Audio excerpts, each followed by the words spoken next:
Hi all! ஒரு ஹெல்த்தியான Snickers செய்யலாமா? ஸோ, அதுக்கு நமக்கு ரொம்ப முக்கியமானது வாழைப்பழம், அதுக்கப்புறம் பீனட் பட்டர் அண்ட் நமக்கு கொக்கோ பவுடர்ல வச்சுட்டு வி கேன் மேக் நம்ம வந்து ட்ரை பண்ணலாம் லைக் சாக்லேட்ட.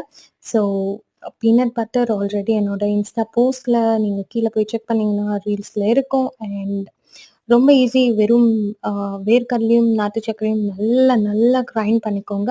ஸோ, ஆட்டோமேட்டிக்கா உங்களுக்கு அந்த கன்சிஸ்டன்சிய பார்த்தாலே தெரியும். அப்பார்ட் ஃப்ரம் தட் இந்த சாக்லேட் எப்படி செய்றது அப்படின்னா, இதுவும் நான் வந்துட்டு பன்னீர் வச்சு சாக்லேட் பண்ணியிருப்பேன். ஸோ, அந்த வீடியோவ போய் பார்த்தீங்கன்னா தெரியும். கொக்கோ பவுடர்ல அ ஜாகரி ஆட் பண்ணி கொஞ்சம் ஒரு 2 ஸ்பூன் ஆஃப் எவ்வளோ நீங்க சாக்லேட் வேணும் அந்த இது பொறுத்து ஸோ ஆட் பண்ணிக்கலாம். மில்க்கையும். ஸோ ரொம்ப நல்லாயிருக்கும். கொக்கோ பவுடர் கொஞ்சம் கசப்பு தன்மை உள்ளதுனால, நீங்க ஜாகரி நெறைய ஆட் பண்ணிக்கோங்க. அப்பதான் நல்ல டேஸ்ட்டா இருக்கும். அண்ட்